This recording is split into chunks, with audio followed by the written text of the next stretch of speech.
sempurna di luar dari ibadah. Lewat ibadah berkat hidup sekarang, berkat hidup yang akan datang, berkat rohani, berkat jasmani itu semua kami peroleh. Oleh sebab itu kami sangat-sangat bersyukur. Dan di dalam ibadah ini kami sudah memuji, memuliakan akan nama Kudus-Mu. Saatnya kami rindu diberkati, dibekali, dinasihati, diajar, diarahkan, dipimpin lewat pengajaran-Mu. Berbicara bagi kami, sampaikan mau-Mu bagi kami, nyatakan isi hati-Mu apa yang harus kami lakukan di hari-hari ini. Oleh sebab itu Roh Kudus urapi kami semua, urapi kekasih-Mu ini Tuhan. Biar Roh Kudus saja yang berdaulat, Roh Kudus saja yang berbicara. Apapun penghalang perintah, pekerja setan yang coba-coba menghalangi kami untuk diberkati lewat pengajaran daftar firman, kami tolak, katakan, hancurkan darah Yesus berkuasa. Hanya Roh Kudus yang bekerja dalam kehidupan kami yang ibadah secara langsung, mereka yang ibadah secara live streaming juga. Sama-sama semua telinga yang mendengar, bahkan adik dari Pak Andri yang ada di Surabaya yang mengikuti ibadah juga Tuhan. Oh, dari jarak jauh Roh Kudus lawat dia bersama keluarga. Kami semua yang mengikuti ibadah yang diberkati. Terima kasih. Ini doa syukur kami sambut kebenaran firman. Haleluya. Amin. Silakan dulu kembali. Shalom. Ada sukacita, amin. Ya, puji Tuhan. Kita bersyukur karena berkat Tuhan masih begitu luar biasa dan akan terus luar biasa. Sebagaimana firman Tuhan katakan, selalu baru, tidak berkesudahan. Jadi setiap hari bertambah, setiap hari juga bertambah berkat Tuhan. Apalagi saya secara pribadi hari ini saya sangat diberkati luar biasa. Kenapa saya diberkati luar biasa? Karena ini sopos yang ketiga. Jam 7 di Matungkas, jam 10 di Maumbi, jam 5 di Kairagini, saya sudah yang ketiga kali berkhotbah.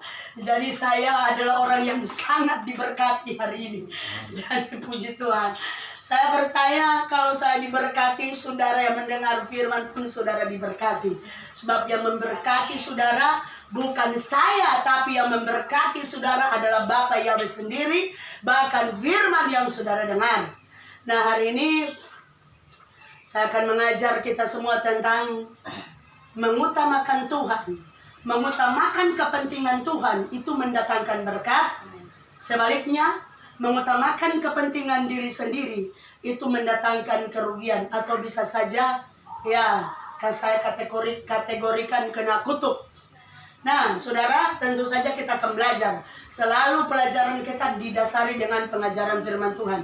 Sekali lagi, perikop di hari ini yang ketiga, ibadah yang ketiga ini mengutamakan kepentingan Tuhan mendatangkan berkat. Sebaliknya mengutamakan kepentingan diri sendiri atau dikata kasarnya egois, itu cuma mendatangkan kerugian atau kutuk.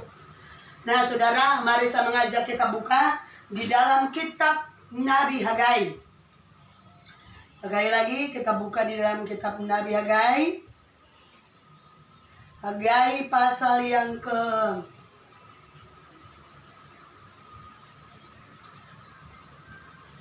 pertama. Saya akan mulai dulu dengan bagaimana orang yang mengutamakan kepentingan diri sendiri. Karena tadi kan saya sudah katakan mengutamakan kepentingan Tuhan mendatangkan berkat, mengutamakan kepentingan diri sendiri itu mengalami kerugian. Tapi di sini saya mau dahului dulu dengan pelajaran bagaimana orang yang mengutamakan kepentingan diri sendiri. Karena ada contoh, ada kaitan-kaitan, sebentar juga ada kaitan-kaitan. Jadi saudara, saya mengajak kita semua buka dalam kitab Hagai. Pembacaan ini cukup panjang tetapi tidak juga terlalu panjang. Hagai pasal yang pertama, supaya kita mengerti jelas pembacaan ini, kita baca ayat yang pertama, kemudian sampai pada ayat yang ke-11. Sekali lagi, Hagai pasal yang pertama, ayat pertama sampai ayat 11. Kemudian kita semua berdiri. Saya pertama, saudara yang kedua, kita ketemu di ayat yang ke-11. Perikop di sini ajakan untuk membangun kembali bait suci. Saya mulai ayat yang pertama. Pada tahun yang kedua zaman Raja Darius, dalam bulan yang ke-6, pada hari pertama bulan itu datanglah firman Yahweh dengan perantaraan Nabi Hagai kepada Zerubabel bin Sealtiel bupati Yehuda dan kepada Yosua bin Yosadak imam besar bunyinya. Beginilah firman Yahweh semesta alam. Ya. Bangsa ini berkata, sekarang belum tiba waktunya untuk membangun kembali rumah Yahweh. Maka datanglah firman Yahweh dalam perantaraan Nabi Hagai, bunyinya, apakah sudah tiba waktunya bagi kamu untuk mendiami rumah-rumahmu yang dipapani dengan baik, sedang rumah ini tetap menjadi reruntuhan? Oleh sebab itu beginilah firman Yahweh semesta alam, perhatikan keadaanmu. Kamu menabur banyak, tetapi membawa pulang hasil sedikit. Kamu makan, tetapi tidak sampai kenyang. Kamu minum, tetapi tidak sampai puas. Kamu berpakaian, tetapi badanmu tidak sampai panas. Dan orang yang bekerja untuk upah, ia bekerja untuk upah yang ditaruh dalam pundi-pundi yang berlubang. Beginilah firman Yahweh semesta alam, perhatikanlah keadaanmu.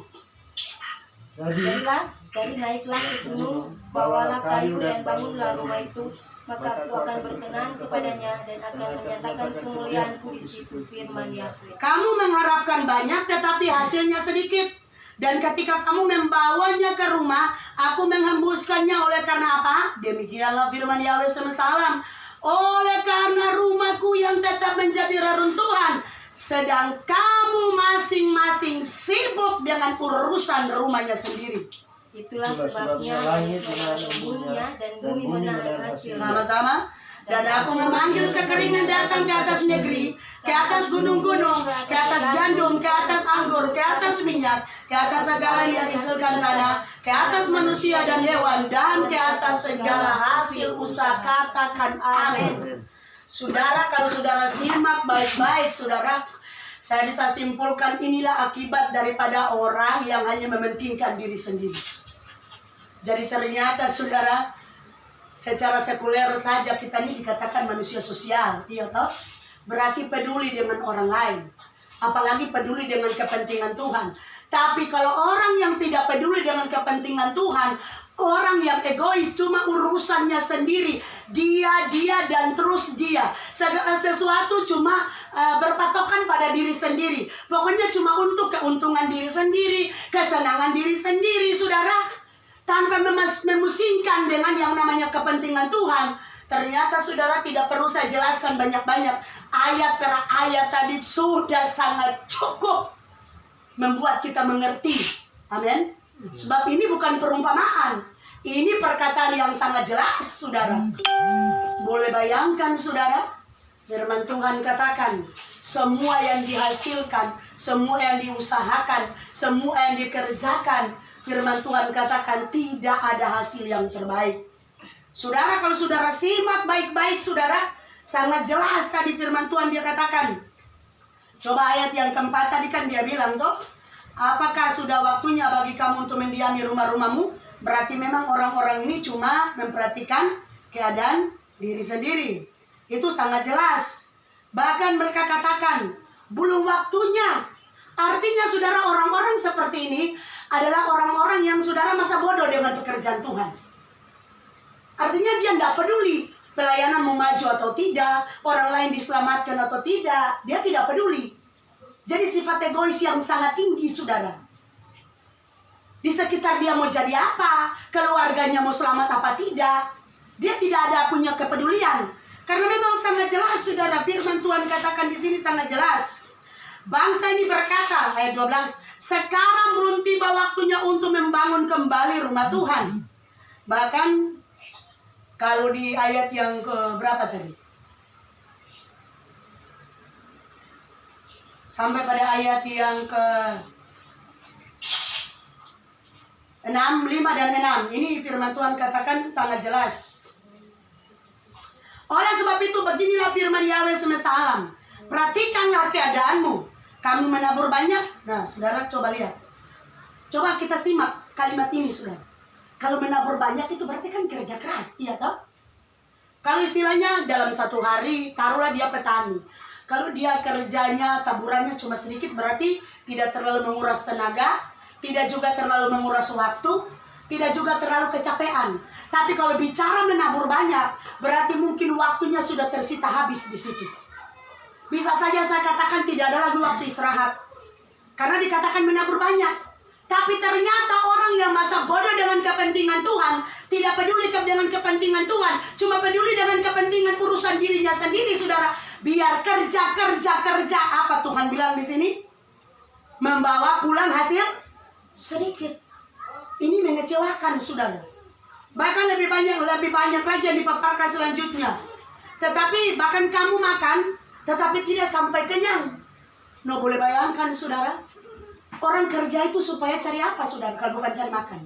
Saya percaya Pak Henry tiap hari kerja, Ibu Greti tiap hari usaha itu cuma karena supaya bisa makan dengan kelanjutan hidup selanjutnya. Pada intinya kebutuhan itu bisa terpenuhi. Tapi kalau dia katakan makan tapi tidak sampai kenyang, ini keadaan yang betul-betul saya katakan sangat-sangat disayangkan. Keadaan yang sangat memiriskan, saudara. Apalagi selanjutnya dia katakan, kamu berpakaian tetapi badanmu tidak sampai panas. Dan orang yang bekerja untuk upah, ia bekerja untuk upah yang ditaruh dalam pundi-pundi yang berlobang. Saudara, baru ayat ini saja memang betul sangat mengerikan, saudara. Sangat-sangat memiriskan keadaan orang yang cuma sibuk dengan urusan dirinya sendiri. Kemudian ayat selanjutnya dia katakan begini.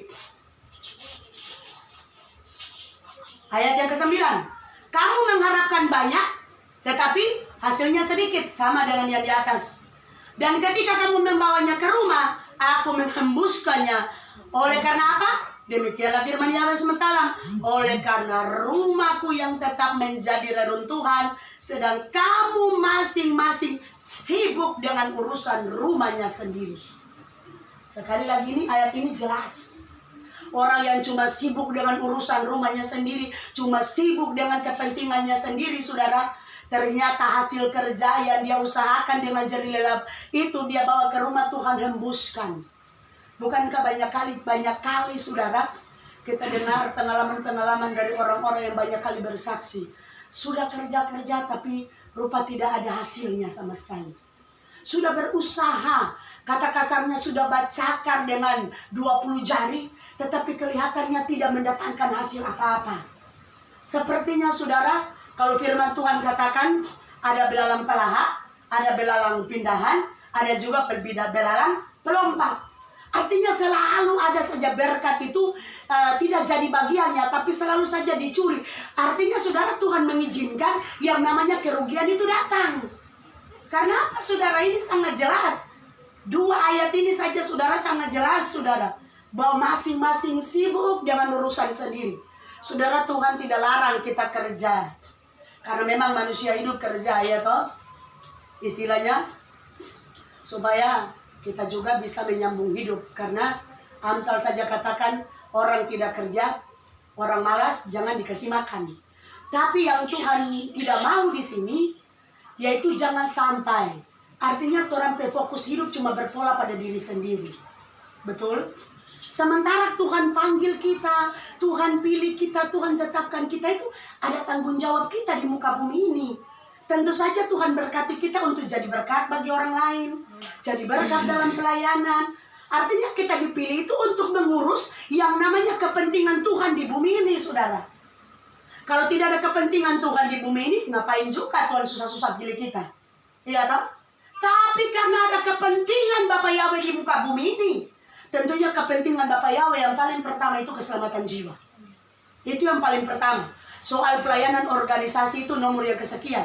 Tapi tujuan Yesus datang yang paling pokok itu mencari domba-domba yang hilang dari umat Israel. Tapi karena Israel menolak dia, sehingga keselamatan jadi milik semua orang. Yang penting menerima dia yang betul-betul hidup dalam pertobatan. Jadi kepentingan Tuhan dalam kehidupan saya dan saudara, Tuhan mau supaya, artinya saudara, seperti yang saya katakan tadi, mari kita belajar. Belajar untuk yang kita utamakan itu jangan cuma diri kita sendiri. Oke, silakan. Sekali lagi saya mau katakan, Tuhan tidak larang kita kerja, karena memang kita juga harus kerja. Tuhan tidak larang kita sibuk dengan urusan kita, tapi jangan sampai waktu kita itu tersita habis cuma untuk kepentingan kita sendiri. Sementara kalau urusan pelayanan, oh nanti dulu. Mau urusan ibadah, nanti dulu. Mau bangun pekerjaan Tuhan, itu nanti dulu. Ini Israel kayak begitu waktu itu. Sehingga apa nasib mereka? Kita baca tadi sudah jelas. Sementara kalau kita lihat contoh-contoh dalam kitab suci, toh, itu nanti sebentar bagian kedua. Orang yang mementingkan kepentingan Tuhan itu seperti apa? Nah saudara, masih ada lanjutan saudara. Ayat yang ke-11. Aku memanggil kekeringan datang ke atas negeri, ke atas gunung-gunung, ke atas gandum, ke atas anggur, ke atas minyak, ke atas segala yang dihasilkan tanah. Bayangkan saudara, tidak terkecuali ke atas manusia dan hewan dan ke atas segala hasil usaha.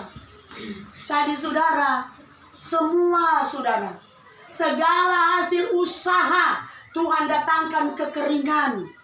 Saudara, firman Tuhan berkata bahwa ketika Tuhan yang menutup, tidak ada yang bisa membuka. Sebaliknya Bapa Yahweh buka, tidak ada yang bisa menutup. Nah, kalau Bapa Yahweh sudah kunci berkat, apalagi di sini dia katakan, aku memanggil kekeringan datang dalam semua usaha. Apa yang terjadi, saudara? Saya bisa katakan suasana itu seperti ada di padang gurun, betul? Kalau di padang gurun itu kan, aduh, sangat memiriskan, saudara. Tidak ada tanda-tanda kehidupan di sana. Kalaupun ada ya, saudara, tidak seperti di tanda-tanda yang subur. Jadi saudara, mari kita belajar. Contoh orang yang saudara cuma hanya mementingkan kepentingan diri sendiri. Selain dari ini, tapi sebelum saya masuk ke contoh itu, mari juga masih ada di ayat yang kedua. Pasal yang kedua, Hagai 2. Pasal yang kedua, ayat yang ke-15. Ayat 16. Saya baca firman Tuhan katakan begini. Maka sekarang perhatikanlah, mulai dari hari ini dan selanjutnya, sebelum ditaruh orang batu demi batu untuk membangun bait Yahweh, bagaimana keadaanmu? Ini kalimat pertanyaan. Ketika orang pergi melihat suatu timbunan gandum yang seharusnya sebanyak 20 gantang, hanya ada 10. Dan ketika orang pergi ke tempat pemerasan anggur untuk mencedok 50 takar, hanya ada 20.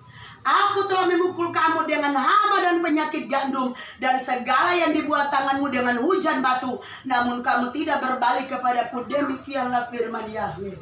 Saudara, cuma 2 pasal Hagai ini, tapi penghukuman bagi orang yang egois itu luar biasa. Penghukuman bagi orang yang tidak peduli dengan kepentingan Tuhan itu luar biasa. Saudara, saya mau katakan, kita yang sudah tahu kebenaran berbeda dengan orang yang tidak mengenal kebenaran. Iya toh? Kalau orang yang tidak pernah mengenal kebenaran sama sekali, mereka tidak lakukan firman, ya aman-aman saja karena mereka tidak tahu kebenaran, tidak pernah diajarkan. Saya kasih contoh, saudara.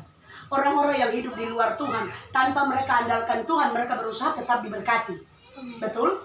Karena mereka tidak pernah diajarkan kebenaran. Firman Tuhan saja katakan masa kebodohan itu dialpakan. Dalam arti saudara, Tuhan mengukur orang itu sejauh mana tingkat pemahamannya terhadap kebenaran firman. Tapi kalau kita yang sudah tahu kemudian kita masa bodoh, kita tidak peduli saudara, biar kita berusaha saudara. Kalau Tuhan kunci, kita tidak bisa buat apa-apa. Amin. Beberapa waktu lalu saja, waktu terjadi panas panjang, itu bicara kekeringan. Baru beberapa bulan saja, iya toh, sudah sangat terasa. Penderitaan itu seperti apa, saudara? Memang betul-betul bumi kering, orang-orang pun mengalami kekeringan, saudara. Tapi, saudara, Tuhan ajar. Nah, contoh satu pribadi yang seperti yang saya katakan tadi, saudara.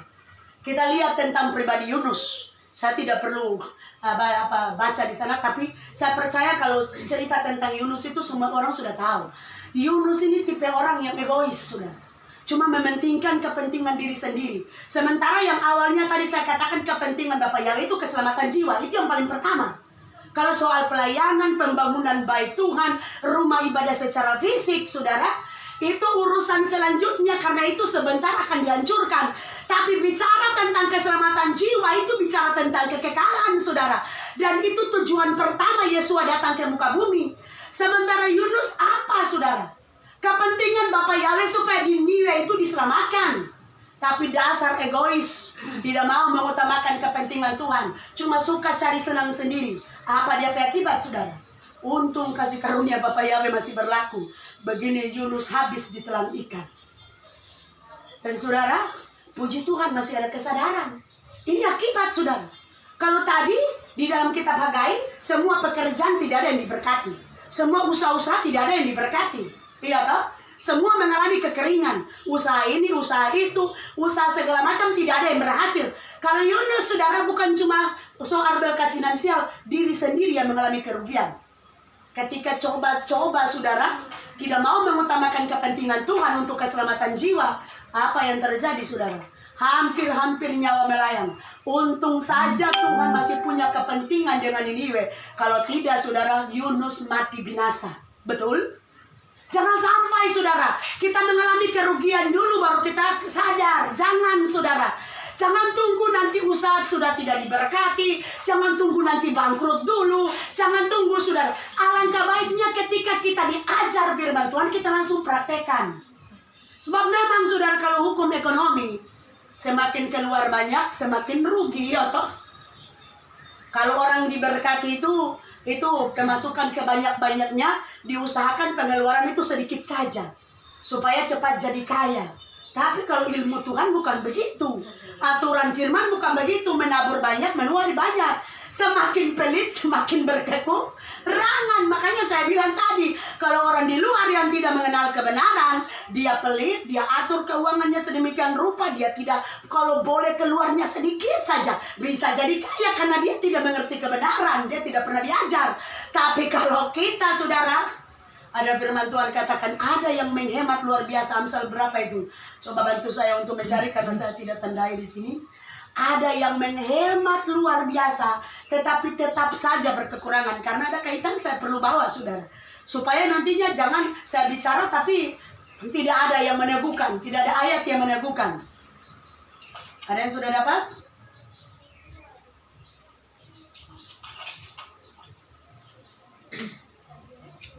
Amsal 11 ayat 24. Coba silakan baca. Ada yang menyebar harta tetapi bertambah kaya. Iya. Ada yang menghemat secara luar biasa namun selalu berkekurangan. Ini firman yang bilang, bukan saya saudara. Amin saudara.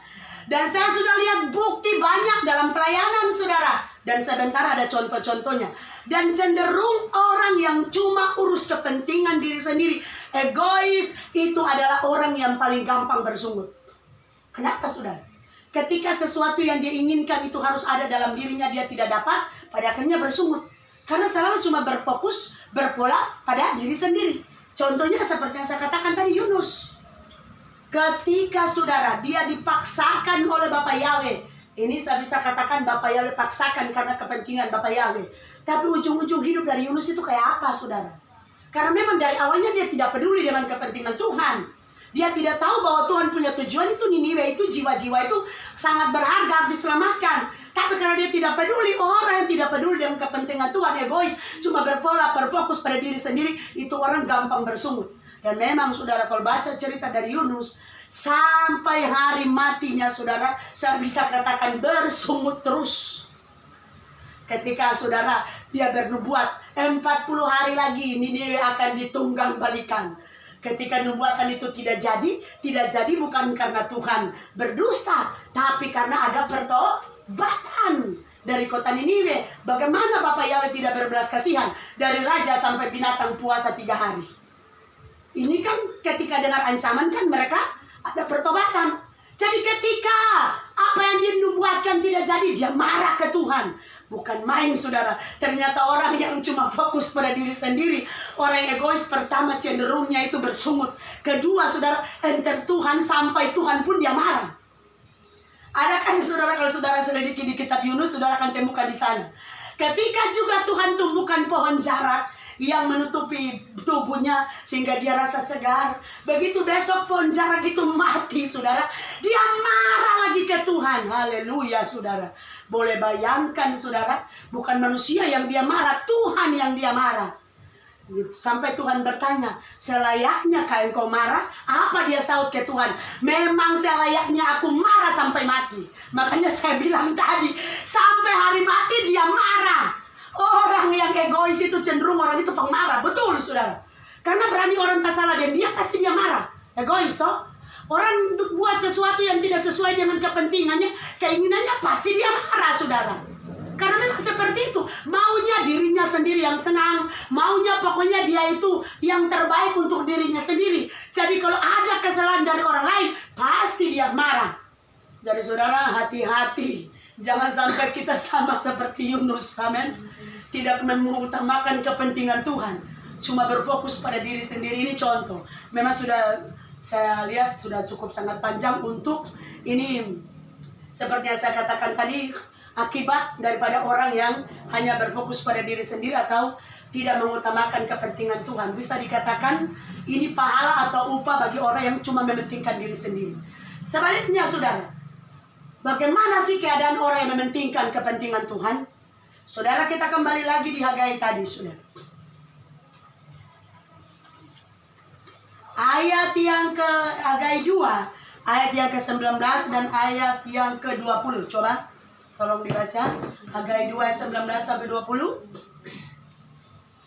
Perhatikanlah Iya. mulai dari hari ini dan selanjutnya, mulai dari hari yang ke-24 bulan ke-9, Iya. mulai dari hari diletakkannya dasar bait Yahweh, perhatikanlah apakah benih masih tinggal tersimpan dalam lumbung, Iya. dan apakah pohon anggur dan pohon ara, pohon delima dan pohon zaitun belum berbuah. Iya. Mulai dari hari ini aku akan memberi berkat. Amin, saudara. Ketika mengutamakan kepentingan Tuhan, saudara. Ketika Israel sadar bahwa mereka mengalami kekeringan, mengalami kerugian, mengalami kutuk, mengalami sial, soe akibat dari cuma urus diri sendiri, mereka sadar. Dan ketika mereka sadar dan mulai mementingkan kepentingan Tuhan, firman Tuhan katakan sangat jelas, baru bertindak, mulai diletakkan dasar bait suci saja, di situ sudah ada berkat. Amin, saudara. Tuhan bilang mulai hari ini, ayat yang ke-20. Mulai dari hari ini aku akan memberi berkat, saudara. Saudara jangan pernah merasa rugi kalau engkau harus berkorban untuk pekerjaan Tuhan. Amin. Jangan merasa rugi kalau engkau harus datang ke ibadah, korban waktu, korban tenaga, korban uang, korban perasaan banyak kali. Apalagi kalau dengar khotbah yang menyemplak, itu kan korban perasaan. Iya tak? Tapi ketika saudara engkau mengutamakan kepentingan Tuhan, ibadah ini juga bagian dari kepentingan Tuhan. Karena apa? Kita di tempat ibadah memuji, memuliakan, menyenangkan hati Tuhan. Amin. Karena memang kita ini yang ditugaskan untuk memuji Tuhan. Siapa lagi kalau bukan kita? Jadi apapun, apalagi kalau kita baca di dalam karunia-karunia Roh Kudus, itu kan masing-masing kita ini kan sudah Tuhan taruh. Ada saudara yang betul-betul full time dalam pelayanan. Memang dia mengutamakan kepentingan Tuhan lewat seperti kami suami istri melayani pekerjaan Tuhan. Tapi ada jemaat-jemaat juga yang istilahnya meskipun tidak terjun langsung dalam pelayanan seperti kami, tapi lewat usahanya ketika dia diberkati, dia pakai ini karunia melayani. Iya kan? Dia melayani lewat apa saja yang ada, artinya karunia berkorban itu ada pada dia. Hidupnya itu dia tidak berpikir kalau kita berkati pekerjaan Tuhan pasti rugi. Kalau kita mau biayai lagi, kalau kita berkorban untuk pelayanan, nantinya kita rugi. Padahal saudara ingat, ketika Obed-Edom menyambut tabut Tuhan, firman Tuhan katakan 3 bulan rumah Obed-Edom diberkati luar biasa. Tabut Tuhan itu kepentingan Tuhan. Amin. Tabut Tuhan itu sering diartikan sekarang tentang pelayanan. Sama pembangunan bait suci. Pembangunan bait suci secara fisik itu memang merupakan kunci berkat. Karena saudara ingat waktu peristiwa Salomo waktu membangun bait suci, memang betul-betul Israel diberkati luar biasa. Bahkan lewat bait suci semua doa-doa itu dijawab. Tapi saudara, kita harus ingat, pembangunan bait suci lebih ke dalam lagi yaitu kehidupan saya dan saudara. Amin. Kita perlu bangun, saudara. Bangun ini diri supaya jadi yang terbaik. Bawa ini diri, bangun kehidupan rohani kita supaya jadi yang terbaik.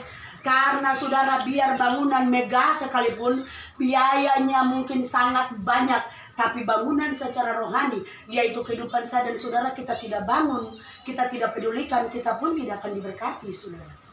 Amin.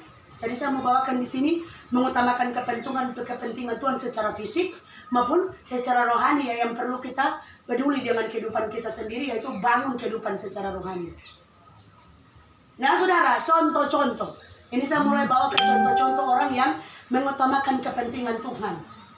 Jadi istilahnya tidak egois. Mari saya mengajak kita buka. Di Hagai ini sudah ada berkat yang luar biasa. Mari kita buka di dalam kitab Lukas. Pasal yang ke-7. Ini contoh saudara. Ini orang yang mengutamakan kepentingan Tuhan. Selain dia diberkati secara finansial, apalagi sih yang dia dapatkan? Saya mengajak kita buka dalam Lukas pasal yang ke-7. Coba satu orang baca ayat 4 dan ayat yang ke-5. dari Lukas pasal yang ke-7 ayat 4 dan ayat yang ke-5. Silakan.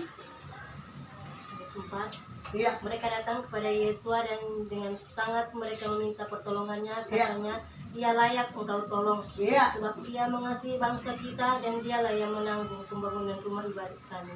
Saudara, kalau saudara baca ini sangat jelas. Di sini cerita tentang seorang perwira di Kapernaum yang punya hamba yang menderita sakit waktu itu. Saudara kalau baca dalam cerita ini, saudara akan temukan di sana. Perwira ini saudara, ketika dia mendengar berita tentang mujizat dengan apa yang Yesus lakukan, dia datang untuk meminta pertolongan kepada Yesus. Dan saudara, ketika dia datang meminta pertolongan kepada Yesus, pembacaan tadi sangat jelas. Orang-orang Yahudi pada waktu itu saudara, ayat yang ketiga saya mulai. Ketika perwira itu mendengar tentang Yesus, ia menyuruh beberapa orang tua-tua Yahudi kepadanya untuk meminta supaya ia datang dan menyembuhkan hambanya. Mereka datang, jadi tua-tua Yahudi yang datang kepada Yesus. Dan mereka meminta kepada Yesus dengan sangat, katanya, ayat 4 bagian akhir, Ia layak engkau tolong. Kenapa dia layak ditolong? Alasannya ayat yang kelima. Sebab Ia mengasihi bangsa kita dan Dialah yang menanggung pembangunan rumah ibadat kami. Amin, saudara. Ternyata contoh dari pembacaan ini, orang yang mengutamakan kepentingan Tuhan, saudara. Dia bukan cuma memberkati orang Israel, ini, perwira di Kapernaum ini bukan cuma berkati orang Israel, tapi dia yang membangun pembangunan bait suci. Sehingga apa yang dia dapatkan, saudara? Firman Tuhan katakan dia layak engkau tolong. Ending dari cerita ini, hambanya sembuh. Jadi ternyata orang yang mengutamakan kepentingan Tuhan juga bukan cuma soal makan minum diberkati, tapi kesehatannya juga dijamin. Amin. Dia pasti diberkati. Karena memang firman Tuhan katakan, ibadah itu roti makanan diberkati, air minuman diberkati, segala penyakit dilalukan. Jadi mari kita belajar. Perwira Kapernaum saja ketika mendengar tentang pribadi Yesus, dia datang minta pertolongan. Oleh karena ada tindakannya yang tidak egois. Dia, saudara, saya tidak tahu kalau seorang perwira ini banyak diajar firman atau tidak. Tak, karena tidak ada catatan khusus dalam pembacaan ini. Tapi yang ada, firman Tuhan katakan dia yang menanggung pembangunan tempat ibadah kami. Berarti betul-betul dia yang orang yang mengutamakan dengan kepentingan Tuhan. Jadi saudara, kepentingan Tuhan ketika kita utamakan bukan cuma berkat makan minum, termasuk tubuh kita, kesehatan kita pun dijamin oleh Bapa Yahweh. Amin. Kalau kita ke Kisah Para Rasul pasal yang ke-10, di sana juga saudara akan temukan yang namanya Kornelius. Kornelius bukan orang Israel, tapi ketika dia berdoa di waktu petang, di sana saudara temukan firman Tuhan katakan ketika dia berdoa, Bapa Yahweh datang lawat dia. Kornelius, doa dan sedekahmu sudah sampai di hadapanku. Jadi ini Kornelius ini selalu juga memberkati orang Israel. Sehingga apa yang Kornelius dapatkan? Di sana bukan cuma berkat makan minum yang Kornelius dapatkan, tapi sampai pada keselamatan jiwa. Kalau tadi kan bicara kesembuhan, di Hagai tadi kan berkat makan minum, ya tak? Di Lukas 7 ini berbicara tentang berkat makan berkat kesehatan. Tapi kalau di Kisah Para Rasul pasal yang ke-10, di sana ada berkat keselamatan bagi orang yang mementingkan kepentingan Tuhan, yang tidak cuma pikir diri sendiri. Karena ending cerita dari Kornelius di situ, Bapa Yahweh utus yang namanya Petrus datang ke rumahnya, dan di situ Petrus menginjil kepada seisi rumah, dan hari itu juga seisi rumah dari Kornelius itu memberikan diri dibaptis. Luar biasa kan? Jadi ternyata saudara, akibat atau saudara berkat dari orang yang mementingkan kepentingan Tuhan itu luar biasa. Bukan cuma berkat jasmani, tetapi berkat rohani, berkat keselamatan pun pasti dia peroleh. Jadi saya percaya hari ini, mari biarlah ini jadi pelajaran berharga bagi kita semua. Jangan hidup egois, saudara. Sekali lagi, kalau egois nanti jadinya seperti Yunus. banyak bersungut, marah-marah, sudah pasti itu dia, sudah. Tapi kalau kita belajar hidup, mementingkan kepentingan Tuhan, menjadi berkat bagi sesama, saudara, dengan sendirinya, saudara, ketika kita praktekkan firman Tuhan itu, sudah pasti janji-janji Tuhan yang dialami oleh Israel dalam kitab Hagai, yang dialami oleh seorang perwira dalam kitab Lukas, yang dialami oleh Cornelius dan bersama keluarga, itu pun pasti jadi bagian kita semua. Kita berdoa. Terima kasih Bapak, kami bersyukur Bapak yang baik. Hari ini Tuhan Engkau mengajarkan kami tentang bagaimana mementingkan kepentingan Tuhan mendatangkan berkat, sementara mementingkan diri sendiri mendatangkan kesukaran, kesusahan, bahkan kutuk. Oleh sebab itu mampukan kami di hari-hari ini supaya dalam perjalanan hidup kami mengiring Bapa Yahweh, yang kami utamakan adalah kepentingan Bapa Yahweh lebih daripada kepentingan kami. Yang kami sibuk adalah urusan Bapa Yahweh, bukan cuma urusan diri kami sendiri. Mampukan kami supaya yang kami utamakan adalah kepentingan-Mu Tuhan. Terima kasih Bapa. Inilah doa syukur kami. Kami akan masuk dalam pujian penyembahan. Berkati penyembahan kami dan nama Tuhan Yesus. Haleluya. Amin. Saya serahkan kepada Pak.